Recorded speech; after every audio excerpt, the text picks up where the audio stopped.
Exodus chapter number 3, verse number 1 to 5.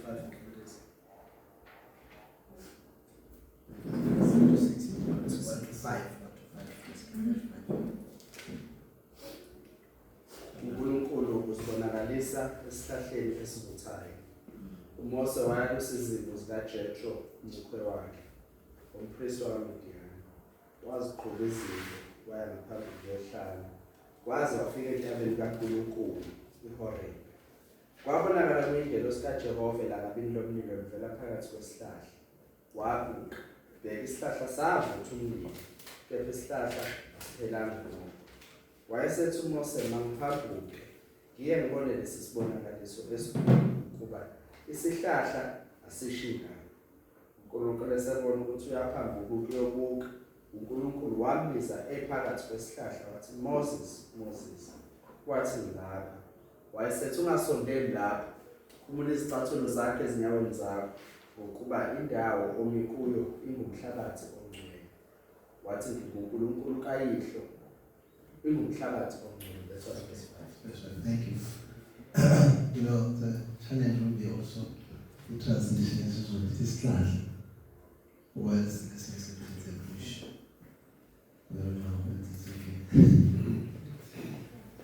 Whatever that was meaning. This also reminded me one illustration.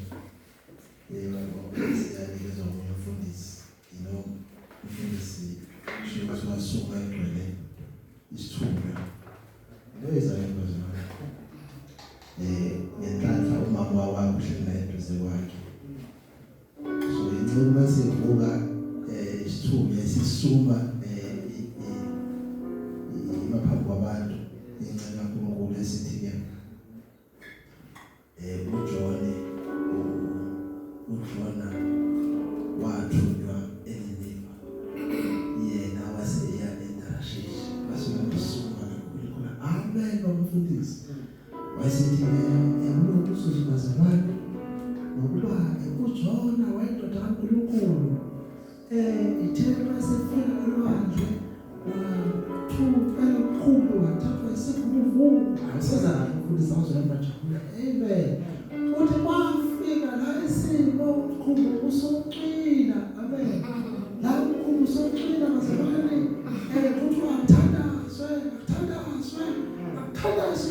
bathandaza abantu bafika indoda kaNkulunkulu uJona ephakathi emkhumbini ayithatha bathi ndoda wena uthandaza ngathi hayi ngibalekile uNkulunkulu wamahebelu hayi bathi hayi senze njani-ke ukuze lelishwa lisuke lithi umkhumbi wethu ungaculi bathiwa ngiphonsele emanzini hayi impela zasukuma incengo. Inkinga nazi la iqala khona-ke incingo esihamba isethi incengo yathi mayingena emanzini bavela ufishi omkhulu uJona egcoka amandla wagwinya lo fishi kuthiwa umama wayesamdonsa la zichamba bawufishi wagwinya uJona. Umfundisi wasithi akeza manje ukuthi yazi akulaleleki umama uthi baba cha ifishi wagwinya uJona manje kubalile akuzanezo kanti wathi hayi bese kuba khona ukugwinya kwenzekani lapho ayizela ukhona ibhaka ayeneso waphazamiseka. So nathi ke siba ukudideka la translation isizulu ithi kwasha isihlahla but esingisithi kusho khona ukwasha whatever ukwasha khona ukwasha sizobona ngendlela sibiya kanjani. But our topic today it's based on the holiness. Our theme will be standing in the holy ground, standing ukuma endaweni engcwele. Now, most of the time umuntu ekhuluma ngobungcwele okanye ecabanga ngobungcwele into mhlawumbe ezaqala engqondweni zethu so many things, but I'll shortly say sicabanga about indlela ethize yokuphila or a particular lifestyle which is mostly associated by believers. Amen. So le gama elibugcwele le associatewa nabazelwane isikhathini esiningi bayakhatha I don't know maybe different areas izinto zamabili. So ubugcwele buyini kahle kahle? Now how do you describe impilo engcwele esukuzelwane? Before you arrive on certain standards and commandments of God, I would say ubugcwele the status sikaNkulunkulu. Holiness is the status of God. God is holy. Amen. Holy because uNkulunkulu akanaso isono. uNkulunkulu is perfect. Amen. And God is righteous. There is nothing umuntu angayisho against God. There's nothing at all. Because God is good. God is holy. God is perfect. So, holiness is a status of God. It's perfect. And sibiziwe into that status of God. Sibizelwe ebungcweleni. Sibizelwe ekubeni sibe perfect. One of the greatest arguments that ever arose ebandleni lakudala lama Wesley, umfundisi olwabo uJohn Wesley once preached about the perfectness of mankind, and then he made a thing that we are perfect. And some challenged him, our scholars, how can you say we are perfect?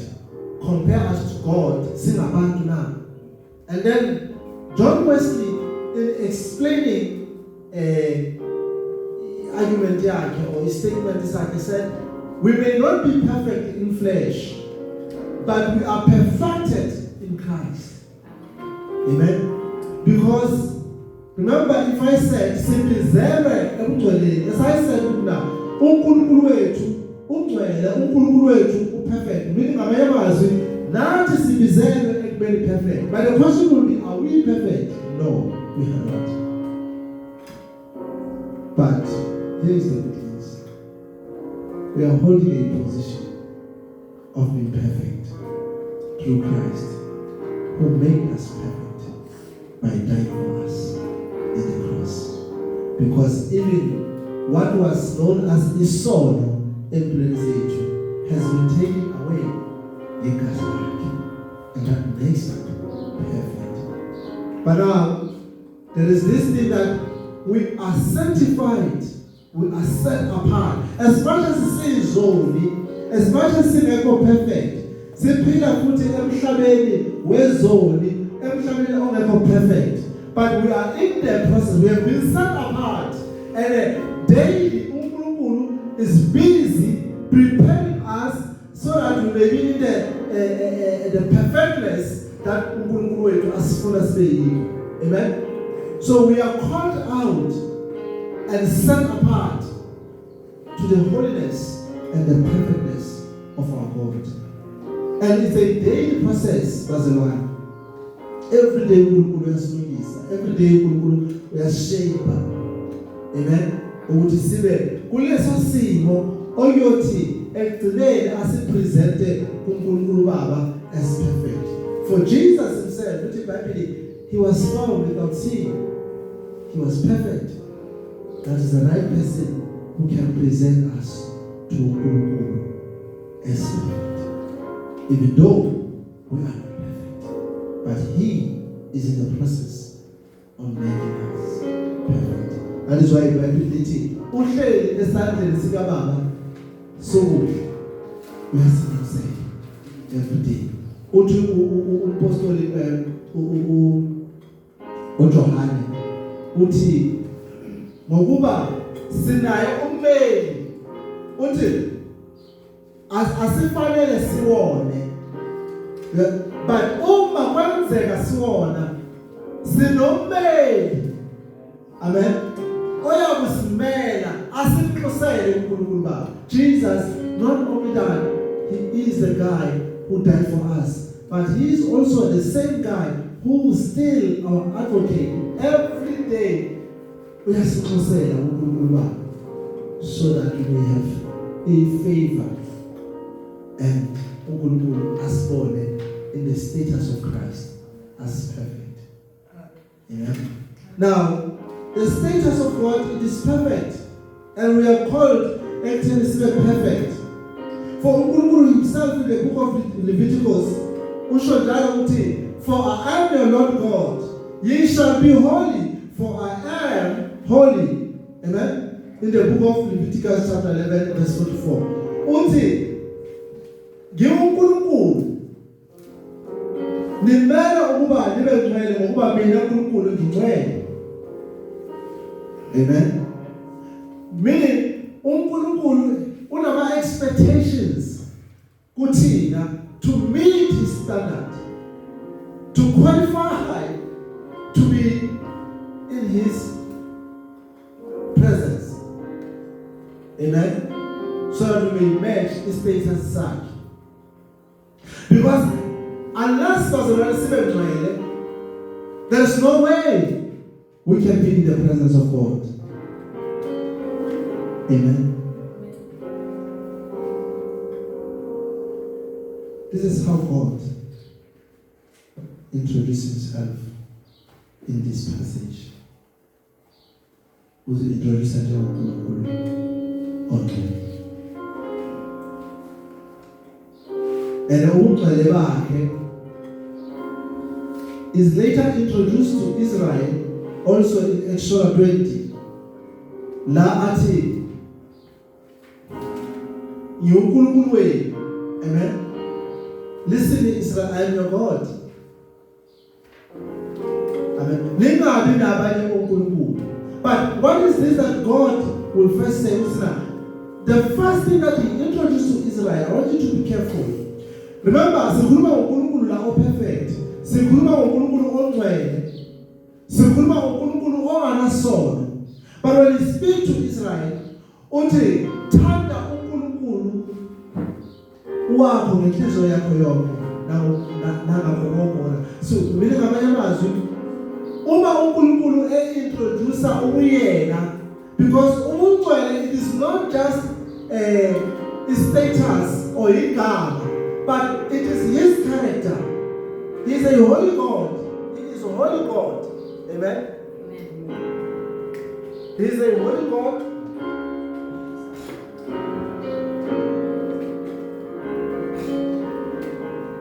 So,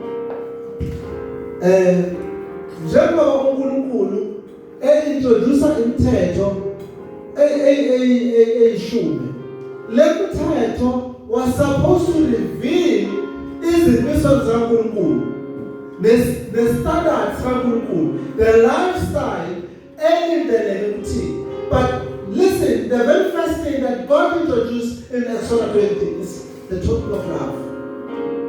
Uthi thanda uNkulunkulu ngakho konke onakho. And our Lord Jesus, when he comes, uthi even more, love your neighbor as I love yourself. What does this mean? In the holiness of God, his love is centered. So, mina uNkulunkulu ungcwele and udimanda kuthina ukuthi sibe ngcwele doesn't make him a God who's difficult, who demands from us, but he is a God who is loving, onesihe, onobubele. uNkulunkulu uma enikela ngemithetho eyishumi, uqala ngetopic yothando. Amen. That's how God introduced himself. So I don't know if the sequence I'm following, I'm going somewhere, because as I read this passage, all these years ago, I was misunderstanding it. But just when I was preparing on it like yesterday, I was like, maybe I missed this whole time. Amen. Maybe perhaps many people have missed this point. that not only that this God is holy, but the holiness of God centered around His character of love. Amen. And in Latina, in an hour, Sineko. Amen. Sine, and our anyway, and calling back. How so? By accepting Ujeso, Jenekos and Sindisi, then we have taken the perfect position, because our Lord Jesus is perfect. And our Lord Jesus came to represent His love to us. Because listen, uNkulunkulu, as much as a demander ukuthi sibe ngcwele, and thina singekho ngcwele, He created isimo la khona sizozithola singcwele. Even though thina we did not have the ability yokuba ngcwele, then lithi iBhayibheli walithanda kangaka izwe waze wathumela indodana yakhe eyafunyanwa iyo, ukuze yilona loyo, amen, oyimukelayo angaphuphi kepha abe nokuphila okuphakathi. Meaning, what is the first reaction to God in making sure that we are holy is by presenting His love through His Son, so that we may say today we are standing in a holy ground. Sibe ungcweleni bakhe because of His love. Because uNkulunkulu ufuna sibe close naye, uNkulunkulu ufuna sibe mkhoneni bakhe. Although thina due to ukuthi istatus sethu does not qualify us ukuthi sibe ungcweleni bakhe, then uNkulunkulu qualified us through Jesus Christ by dying in the cross. This is what we see God introduce Himself to us. And now in this passage, sibona the very first time Moses uhlangabezana nalo uNkulunkulu oyingcwele. For the first time, uNkulunkulu appear to Moses as a holy God. And I would love to believe that more than anything, uNkulunkulu waziveza kuMose njengoNkulunkulu onothando. I think many times I felt the passage that I talk about God demanding Moses, no, listen, take off your shoes. This is a holy place. It sounds more like it was a demand out of anger, terrifying God. Shocking, but that's not the case.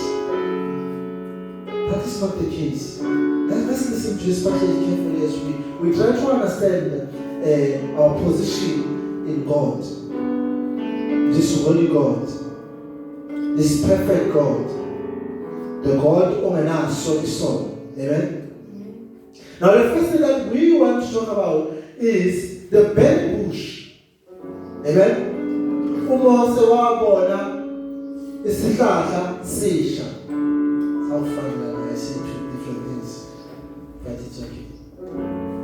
Ubona isihlahla lethi uMose wayelusile. Wabona isihlahla sisha. Amen.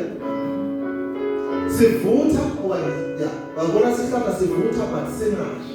But before saying details kwenzakalana, let us look at Moses' historical background first. This is the same guy who, when abantwana bakaIsrael under 2 years bebulawa, yena he survived. God saved him. In the same way that kuthiwa inkosi yaseGibhithe ithi abantwana under 2 years babulawe under 2.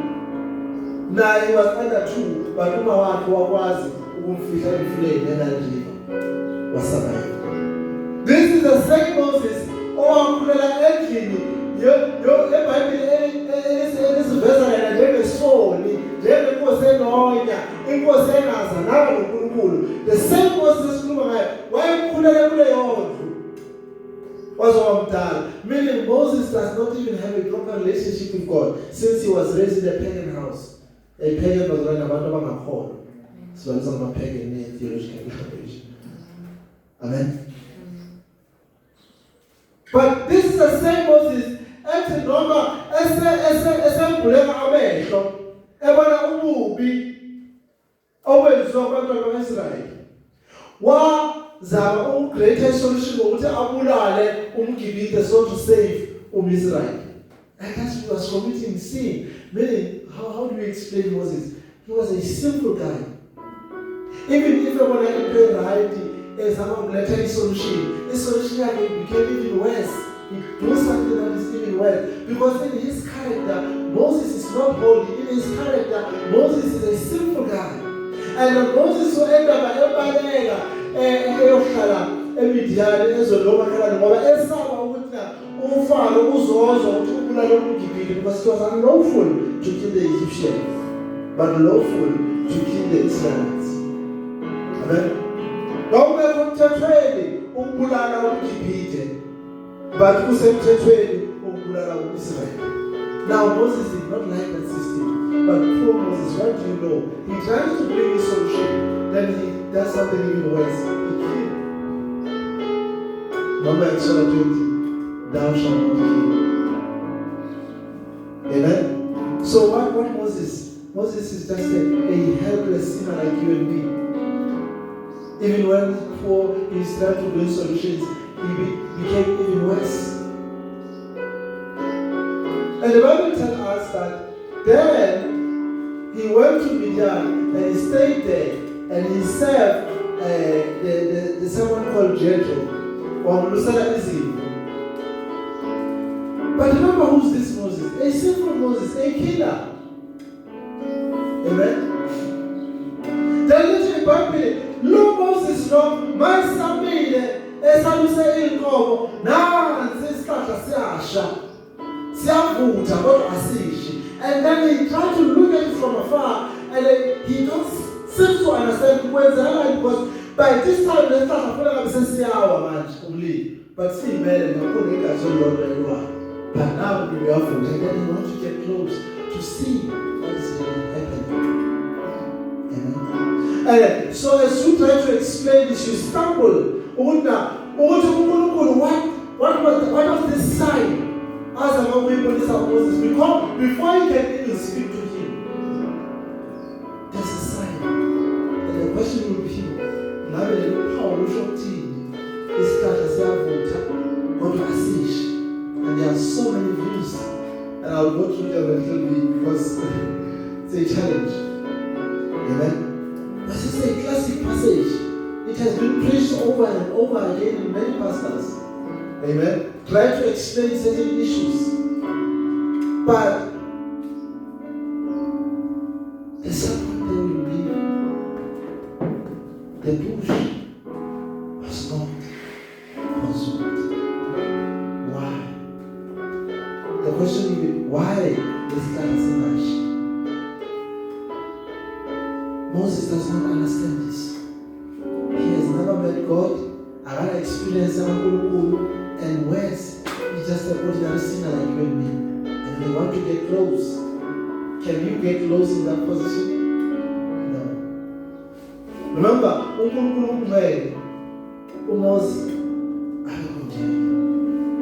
these two can come together. Then Moses wants to come close, but God can see all that. But let us deal with the burning fire. Some theologian has said it was a sign of God purification. Amen. Umlilo eBhayibhelini uhlezi associatewa nobungcwele ukuthi umlilo usuke uzongcolisa. Amen. And some scholars say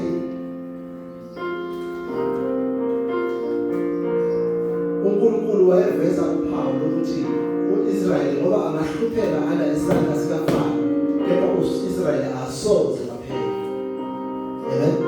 And some scholars say the fire represents the judgment of God over amaGibhithe ayaqhubezela amaIsrael. know you are waiting for me to say what you say. And I'll say they are all right on the basis of scripture. Because you and I will agree, beyond reasonable doubt, that uNkulunkulu why the covenant no Israel. Amen. uNkulunkulu wayesivumelano nendlu kaJakobe.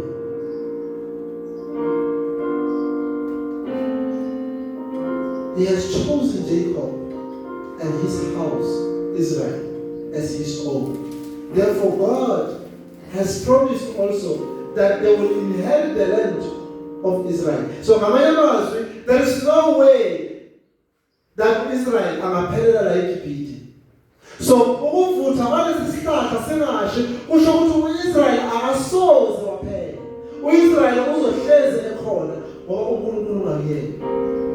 Yena uIsrael ubhekane nokuhlushwa, baphila impilo yezigqila, bakhiswa izindlu, bayashawa, bayabulawa, ingane zabo ziyabulawa, but yet izwi likaNkulunkulu limile. Israel will never perish. Amen. And in this fire, I will purify Israel as abantu bami. Israel instead of ashe emlilweni isenhluphekweni zakhe, Israel uzoqhakaza even more in the eyes of the Lord. But as for Egypt, with this consuming fire, Egypt will never survive. I will consume with Amalekite and destroy them for the sake of Israel. Let us bring it to ourselves.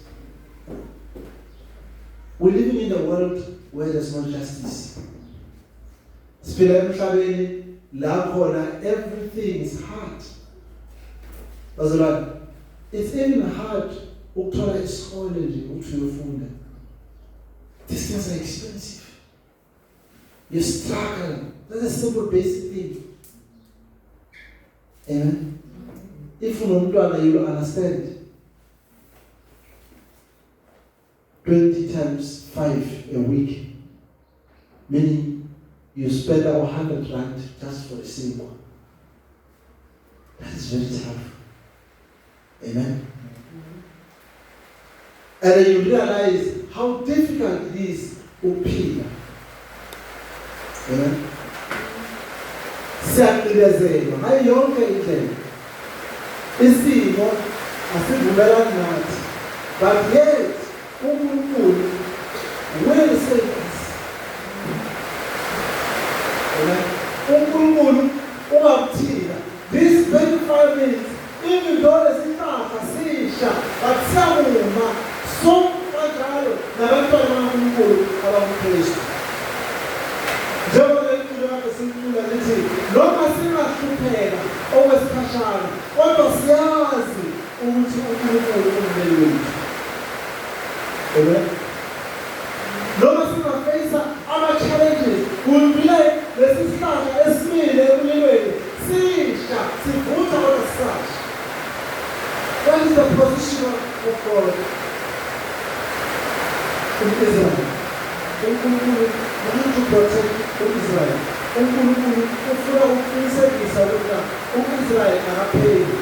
This reminds me also incwadi kaIsaiah. Isaiah chapter 6.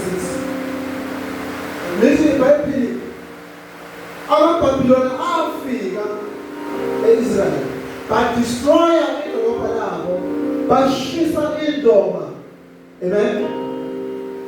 Yonke into yamosheka.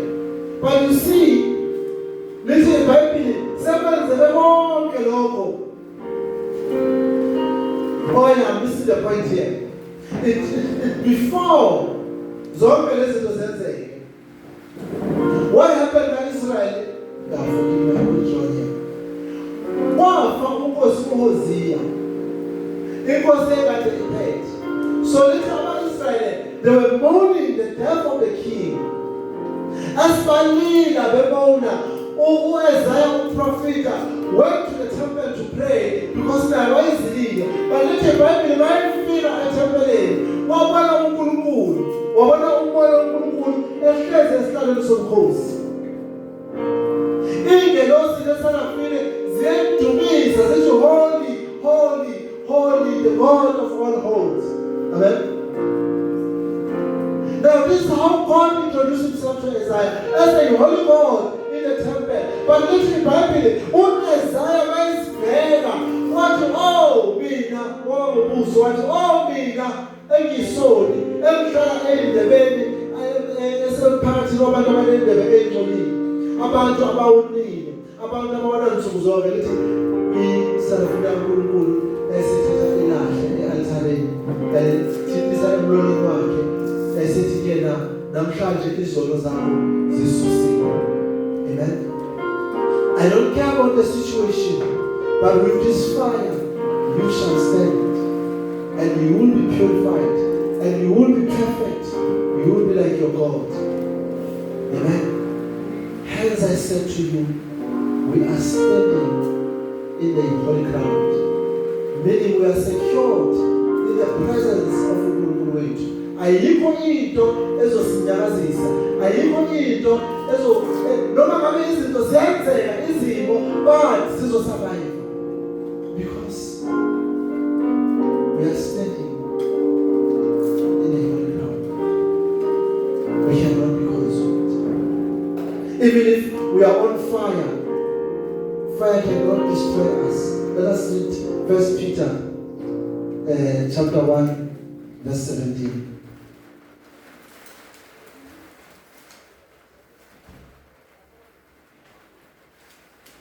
Pedro chapter 1 verse 17.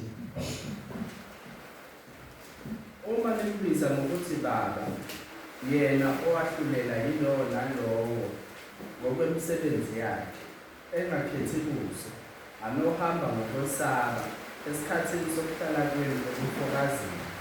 Nazi ukuthi anihlengwanga ekuhambeni kwenu okuyeze enakunikezwa ngawoyihlo nezinto ezigugayo, isiliva negolide.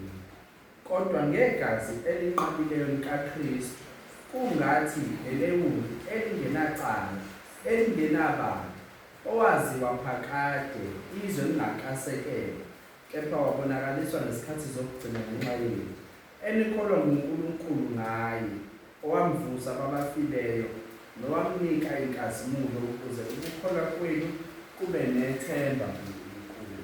Amen. So that ukukholwa kwenu kube nethemba kuNkulunkulu.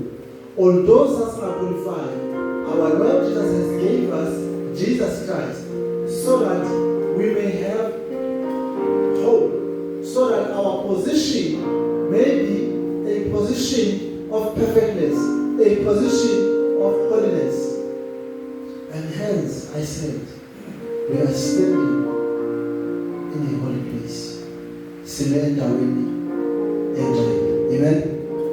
Simeenda weni elo kuNkulunkulu. So that Moses, when he see this bush, now he knew, amen, that there's something that does not add up. And he get closer and he want to see.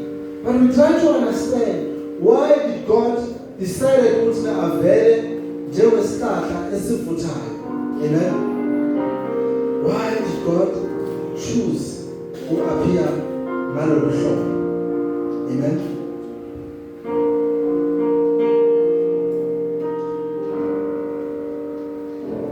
Uthi la verse 16, since it is written, you shall be holy, for I am holy. Amen. And if you are called on him as a father who judges, amen, impartially according to each one his conduct, yourself with fear throughout. Conduct yourself with fear through the conduct, the time of your exile, knowing that you were ransomed from a fertile waste inheritance from your forefathers, not with perishable things such as silver or gold, but with a precious blood of Jesus Christ, like that of the Lamb without blemish or spot. Amen? Meaning, Jesus made us perfect by His blood, so that nathi sizofana noNkulunkulu, sibe perfect, sifane leyo elingakasithi. Meaning, ngamanye amazwi, it doesn't matter our situation, it doesn't matter our status now, it doesn't matter izinhlupheko zethu manje, but we have this hope that Jesus Christ, ngegazi lakhe, He has made us holy and He has qualified us to be perfect as our Lord God is perfect. So therefore I say to you, we are standing in a holy place. Amen? We are standing in a holy place. Number 2, then the Lord says to him, take off your sandals, for indawo ome kuyo ingcwele. But I want to now deal with this second part of this verse. Susa izicathulo zakho, khumula imbadada zakho. Amen? The question was it so important? But let us look at first the cultural background. Now, ngoba Juda ukukhumula izicathulo mawufika endaweni endaweni yomuntu kwakuyikhanja, mawufika egeyithini kwakuhlezi kube welapha amanzi, wakufanele ukhumule izicathulo and uwashe iy'nyawo zakho and then usweke. And that ikhanja amaJuda leyo. Now I remember a certain story also. Lethi uJesu wavakashela umzini uSimon othize, wafika khona kugcwele abaFarisi, and then wangena wahlala phansi. But lithi uSimon akamnika uJesu amanzi okugeza izinyawo. But as soon as uJesu engenile kuthiwa awukhona intombazana eyayenza umsebenzi okuzidayisa yona. Amen. Kuthiwa yabona uJesu engena i-prostitute phecelezi. Yase ingena mayisengena lithi yafika yabona uJesu yathatha i-oil ekade iphethe yase igcoba iy'nyawo zikaJesu yamsula iy'nyawo. Amen. Kuthiwa uJudas Iscariot wavuka uSathane wasithi what a waste. Le oil ngabe idayiswe about 30,000 kwanikelwa abampofu. Amen. Kuthiwa abaFarisi bona bathi le ndoda le isibiza umprofeti basho Jesu. Ukube ngempela umprofeti kaNkulunkulu, ngabe ayivumeli lo wesifazana walolu hlobo. Okay, I remember this passage. Ithi ngabe akavumelanga owesifazana walolu hlobo, meaning anamali because of umsebenzi wakhe. Then lithi bebekhuluma bodwa.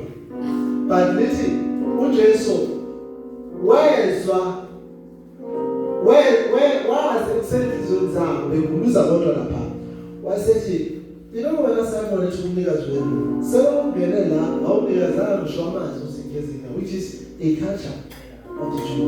You didn't practice the standard culture of welcoming a guest. I want you to understand this. Our families, they make claims what they know better than Jesus, because they know what the rest was an analogy. Yet you just claim about prophet by the Nagas. You understand? They claim to be holy here, yet they are not holy. They are far from it. And then they even condemn those Fazanati. Who is trouble? Those Fazana or teens, the kind of connection is. Amen? And then Jesus understands that they are self-righteous. They even judge others. But who just put it? Here is the first thing that you didn't do. You did not even practice your own culture. Because this culture is not just a culture. It was from one of the laws of Moses that when this harm is figure, you give hospitality care. But you didn't do that, and I'm amazed. But who are those who noticed me, and one finger was on gathering now? What is wrong with that?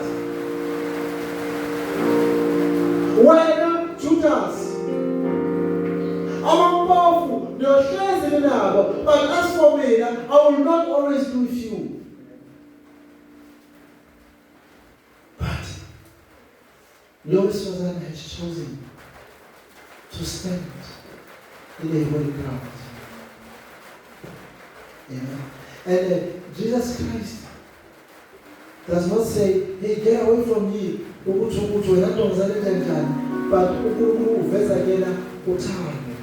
that's how God presents himself to us, by loving us, by not judging us harshly. Jesus Christ weza ukuzoveza uthando lukaBaba kithi ngokuthi sisayizoni yena wasifela. Amen. Sisayizoni yena wasithanda. Lo sifazana ulithi iBhayibheli wayezondwa yile madoda ayeclaima ukukholwa. Jesus is saying, you are yourself failures, you are yourself sinners, but I welcome myself in your house. Yet the judge omunye nichunjanja. But you see, this is what we normally do. That is why when I started, I said, Oma ukhuluma ngobungcwele, abantu they think of a certain lifestyle. Meaning if bacabanga ngaleyo lifestyle, ongayiphili leyo lifestyle, they already judged you. Amen. But bazalwane, akekho noyedwa ongcwele. Ngoba incwadi yabaRoma, uRomans chapter 3 verse 23, lithi izwi kaNkulunkulu bonke bonile, bonke balahlekelwe inkazimulo likaNkulunkulu. Therefore, we cannot judge each other. But in fact, we must come close to one another. Amen? And show my love. Even if some correct time. Because we are all sinners. But it is by grace we have been saved. So that kungabi nomuntu ozozibongela. And therefore, as we compromise. By the Lord saying, Moses, take off your sunglasses. To me, it appears as if God is saying, feel free here. Do not be afraid. Just don't get closer, for you will be consumed. But here you are safe. You are standing in a holy ground. Your God is here. You are welcome. Just take off your clothes. I mean, your sandals. Amen. It is not just God saying, no, hey, I have seen many churches, we are not Jews, by the way. That's all about Judah. That's not need what says the end of heaven.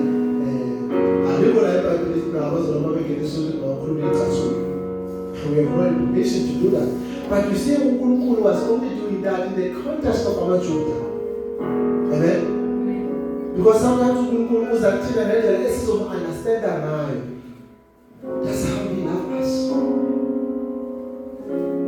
He welcomed himself into our space, even though we may not know how to welcome him because he's God.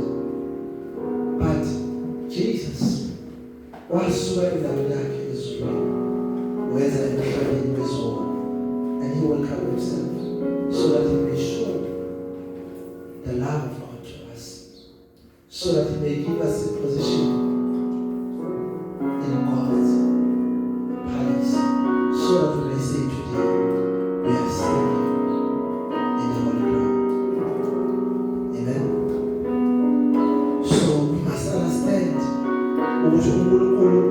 Want us to be holy like he is holy, and he has presented us a solution. Bring to your soul, Jesus Christ. Amen. So we might as well relax in his presence. We might as well relax in his presence. We read Exodus chapter 20, verse 18 to 20. Exodus chapter 20.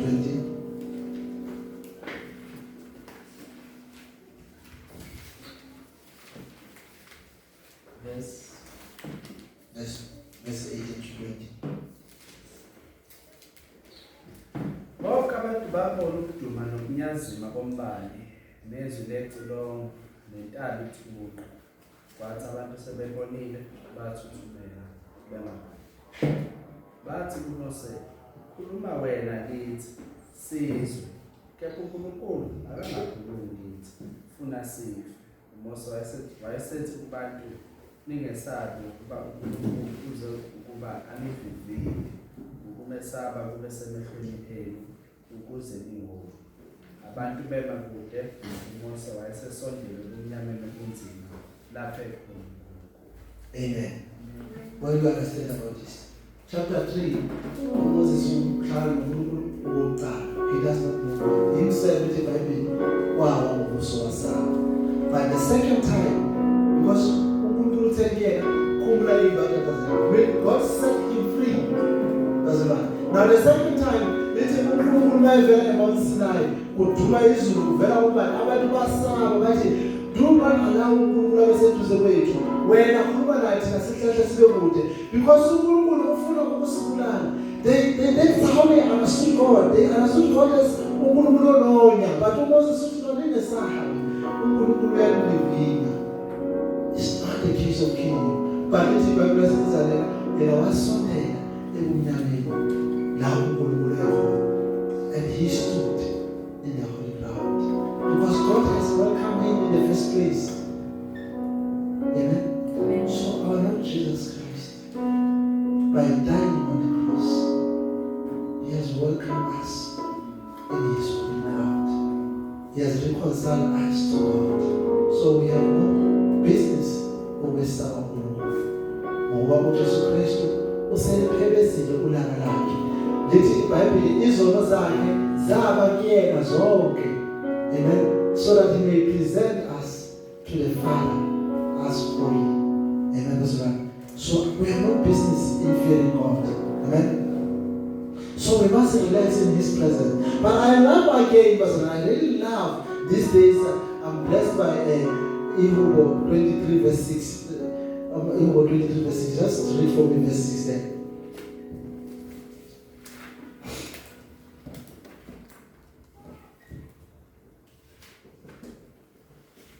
Hebrews 23 verse 6.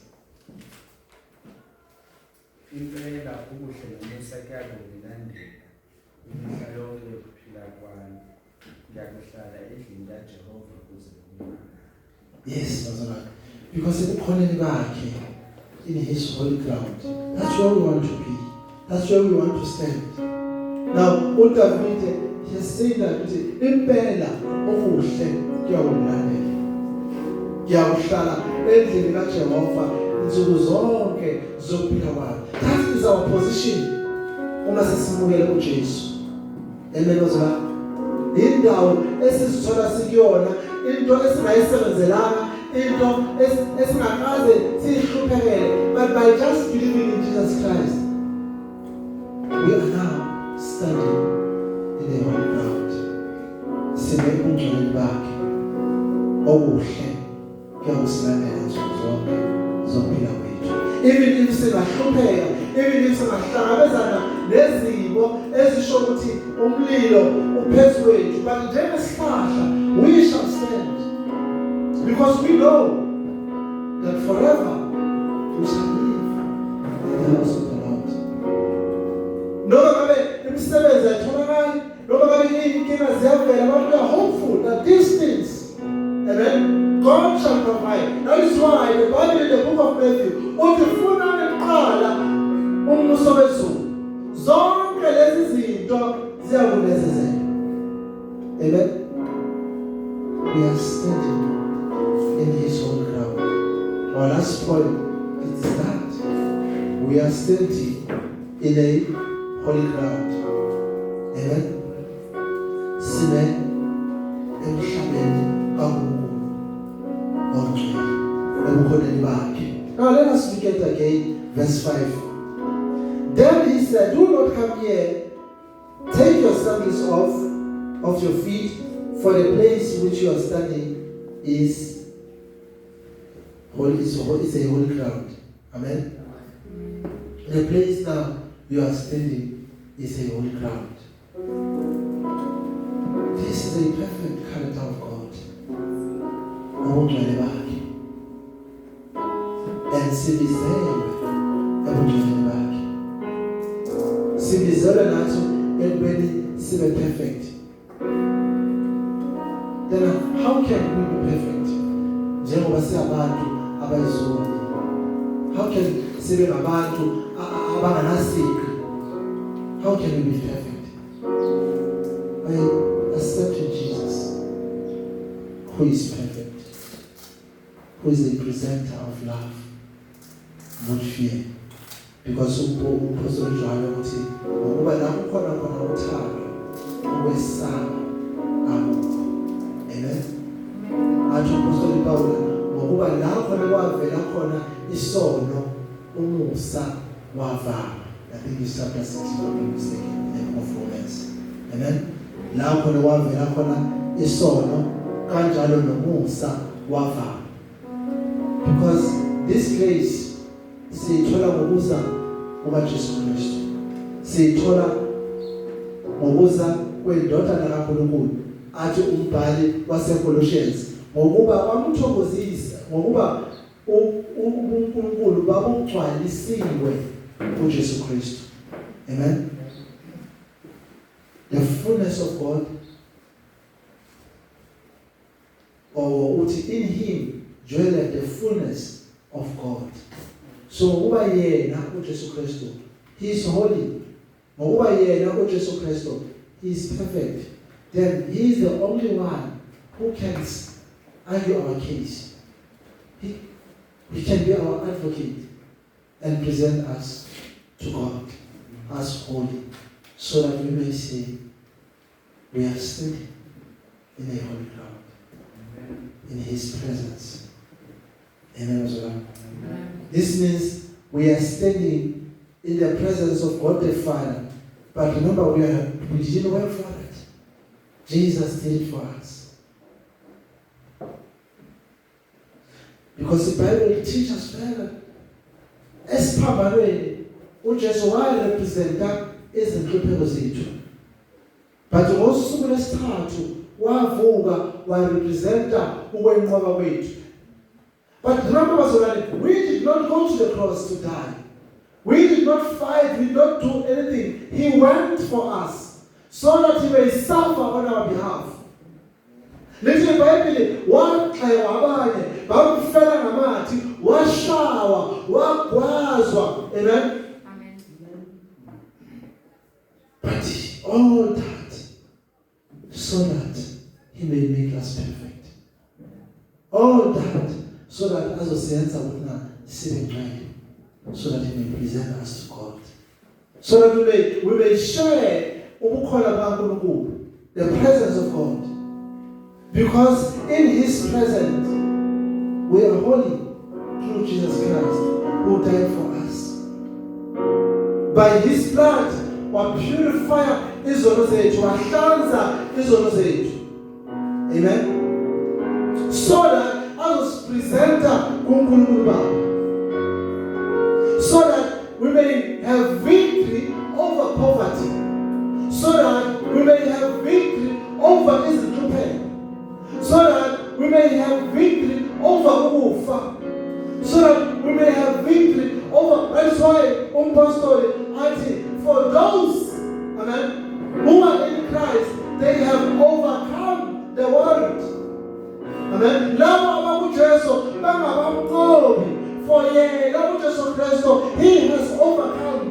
Ngoba bonke ke abangena kanjalo nabo babamqobi.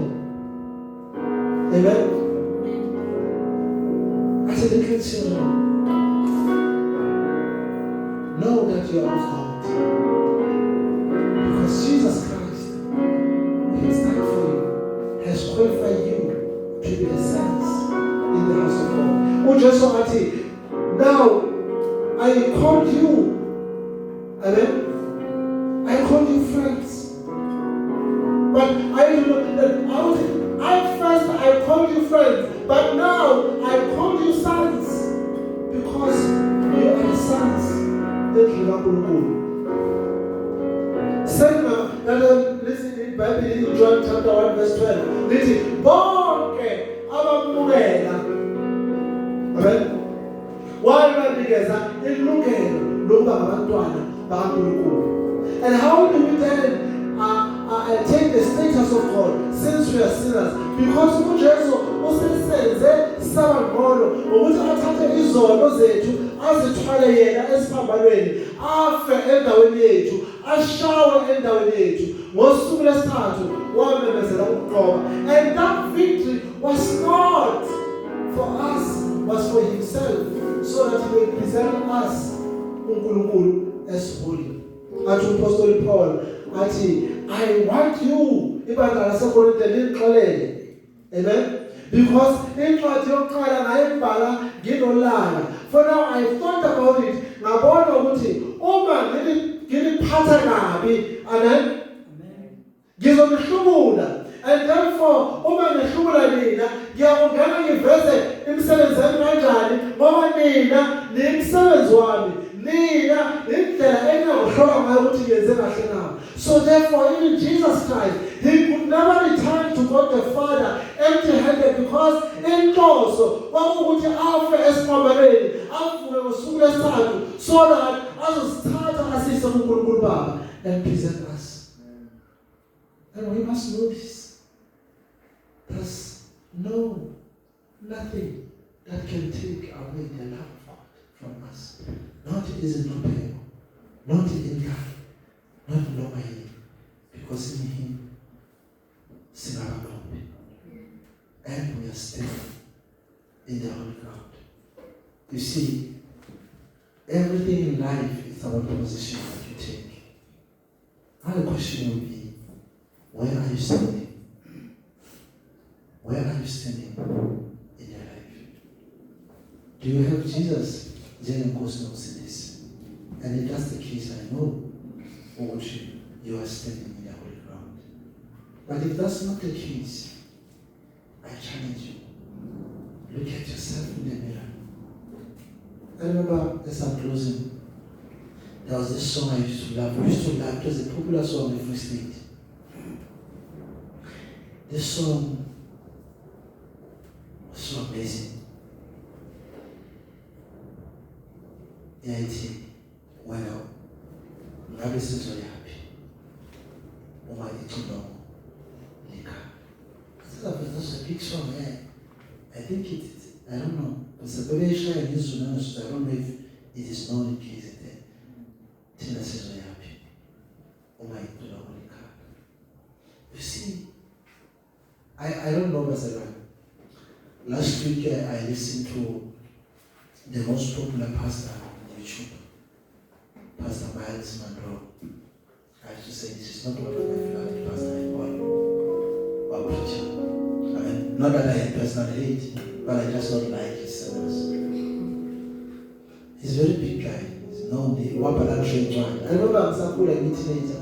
People used to have those even in my life, Miles Monroe is everywhere, especially with the Christian sectors. But when I learned about Jesus and I understood certain things, there was something wrong with his theology and in how he preached. Last week I was listening to him. He said something like, as I'm closing, I give you this illustration. Misunderstanding your position in God is very, very crucial. Do not do that. The message of the cross, it is the only hope, it's denied.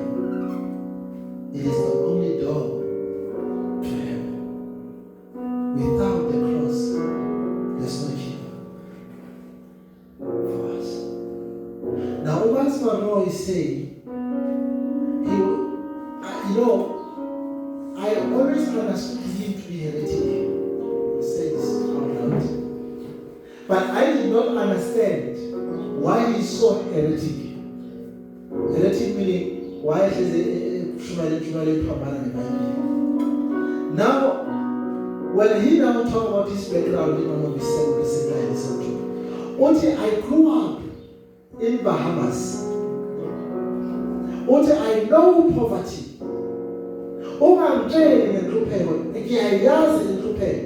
Because I'm sure I never plan. Amen. Amen. Uthi kwaku-2 room, I'm not sure. Uthi bebe-11 kubo befuhlelana enrumeni eyodwa.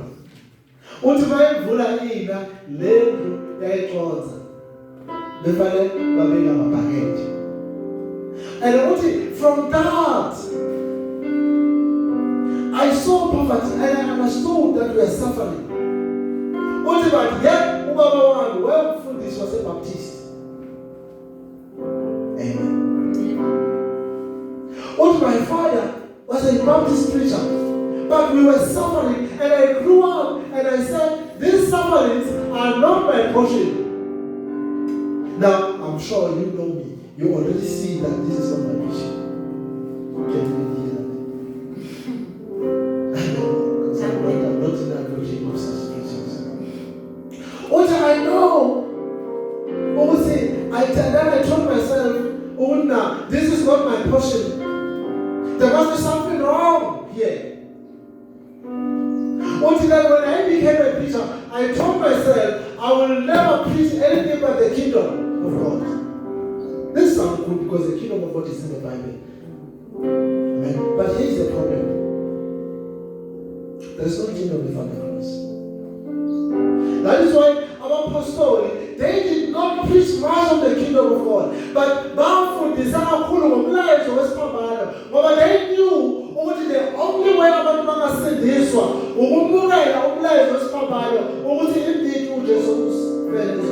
therefore, that's the only way they can enter the kingdom of God. But Mark says, no, don't worry about the message. The cross was just a vehicle.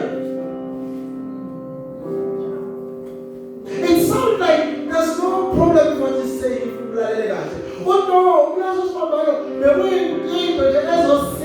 no, you cannot, it was just. When you need to say the cross it was just, then there's a problem with your preaching.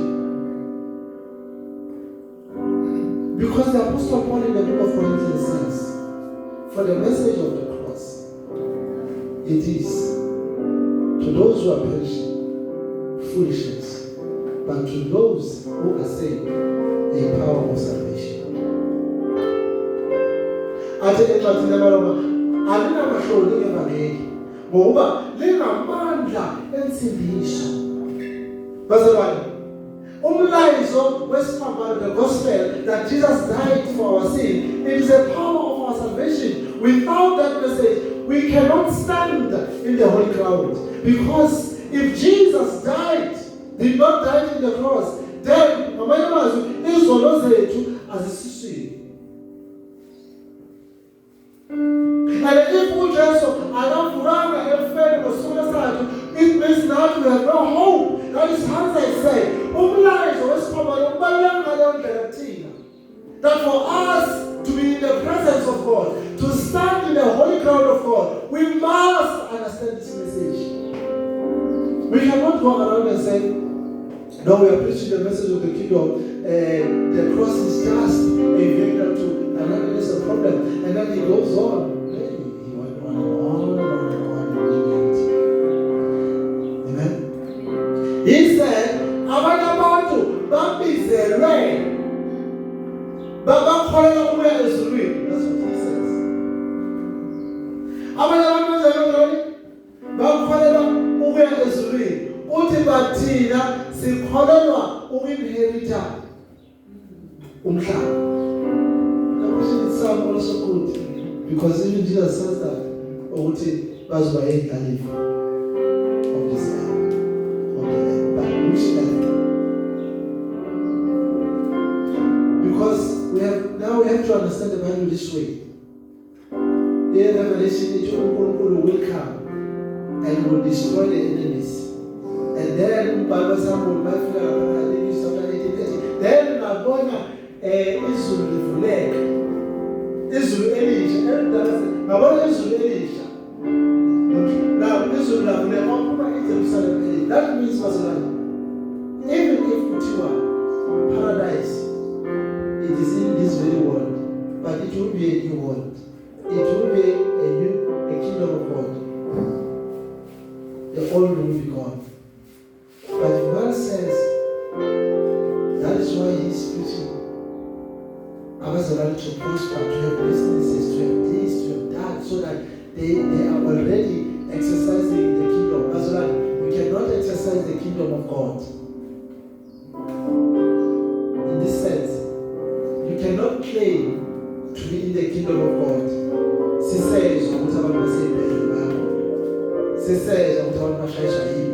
You are not yet there. Because let it Bible, when that time comes, when we reach that place,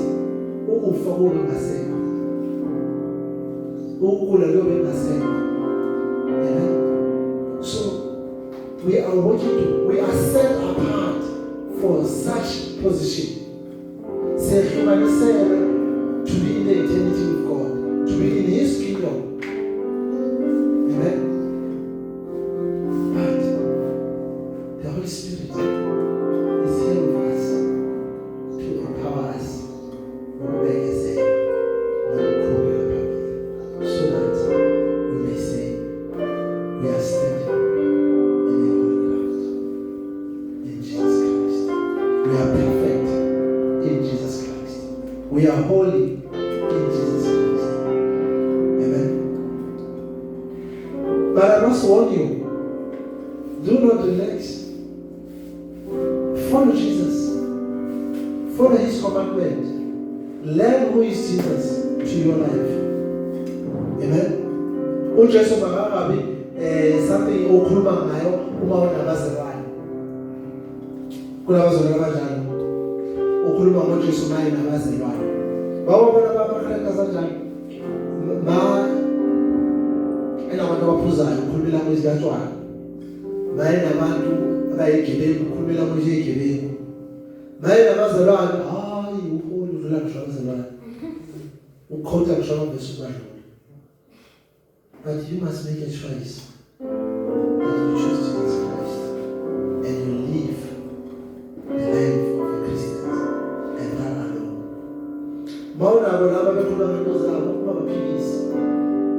But if it calls you to now comment, remind them to comment that you make, for you are steady in the holy ground. Amen. So sometimes a person will ask me, so what do you think? And I'll say, and now you know what you are called, and then before people, so yes, those are some people that I will call. Everybody say,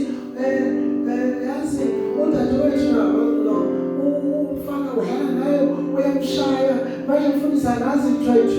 And then we are not going to discuss John. I'm going to say, because I'm taking my position as a Christian. I'm not going to find myself, I will not no. But now I'm going to say, I then discuss that. Because in Christ, that's the only position we are in. Amen. We cannot, find ourselves discussing our boyfriend, girlfriend. Now we are Christians. We can't. I know you, that's it. When Muslims are done, I'll tell us how we ask. I would have said no. You are taking your position. Oh my God, you have to sometimes.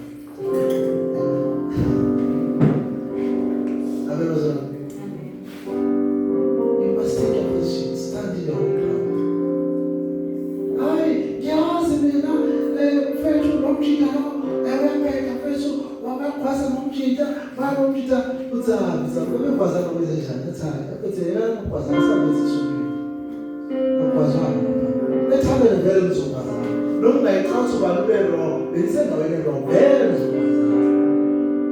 Amen.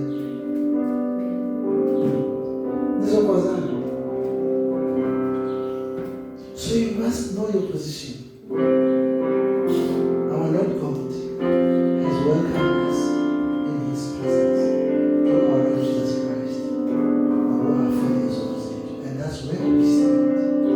We are standing in the holy ground. So there's no way we are busy discussing this doctrine. There is no way we are busy gossiping. Hey,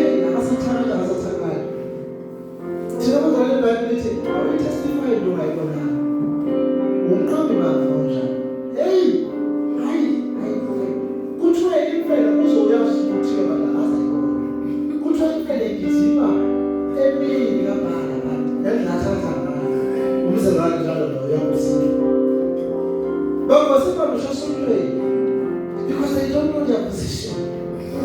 Uzohlala ngenamakhelwane futhi sizoyizwa umshoda atawuzana bazi umsho ukuhleba Holy Ghost. Bazi Holy Ghost. Anesikhulele nosibani esikhulele. Kuthiwa ingane yakhe ayiqomba uzohlela. That is a Holy Ghost. Why wena ungayivalelanga wena wathandaza wedwa nje? But ufuna ukuzokuzukakhelana. So that's how these things goes. Because you don't know your position. Wena lo umzalwane bayifika eshondana umuntu. Uthi how? Uyokhuleka wena nje. Phela umzalwane kufanele sikhuleke ingane isizakala. Kanti abantu bezohlela. Uma unowathi, yona leyo kade ekhanya ngayo. Uyamuzwa lo bekathi asikhuleke. Nawo siyaqhubeka asasho asikhuleke. Usithi yena uyamkhumula ephasule trick. Ehamba naye bese awuseba iqhubeka manje into ebevelaze nawe engazile la. So as abazalwane we are not going to engage in one another in such a manner. Amen. We must understand indawo yethu njengabakhona. We must understand. So when the Lord God says to Moses, this place is holy, he says, Moses, you are now closer to God. You are now having an encounter with God. So now if you have an encounter with God, your attitude must be like a person who have encounter with God. You are standing in a holy place. Amen. Awuzuba umntwana kaNkulunkulu nje oyenza noma kanjani. Amen. Abanye bathi bezwe eTXini. Yasa abantu bazwana ngento ebheda benazana. Yasa eTXini ukugibela baseSithebeni. Ungcono la sigibela la. Awusephana nawe edrobheni siyazana. Bawugibela eTexas point. Awazi umuntu lapha. Umuntu wasemlazi uyakuphi kodwa ubizwa lothi hey lona wenze njani? Udle ukugwina. Wasephethwe zonke. Hayi ukugwina wenzani kanje? Wona ukugwina eTexas. Kwejimela kulasa. Kanti ukugwina into ecommon kanje. Ayase into bezayina nawe ngani azikizo. Bona abazali abantu babona la eTexas. But bathi because bawufanzi mentality. Yonke into yafita lapha. Bamntwana kaNkulunkulu yonke into ayifitwa. Kuna conversation ongangeni kuona. Ushasa even if ungena uyaqoqisa ukuthi ungena wena ubani. Ongaqhubeki la. Hayi semushamisa abantu bani ezangomo bethu. Kulezangomo okay. Because there's nothing you can say about such. Because wena umntwana kaNkulunkulu wehlukanisiwe kulezo zinto for the kingdom of God. And you are standing in the position where you are in the presence of God. Amen. Let us therefore, trust God. Even in our challenges, we know our position. We know that even if singabhekana nenkinga, sizofana lesihlahla esivutha kodwa singasho sukume ngenyawo. And giving one last song and close the service.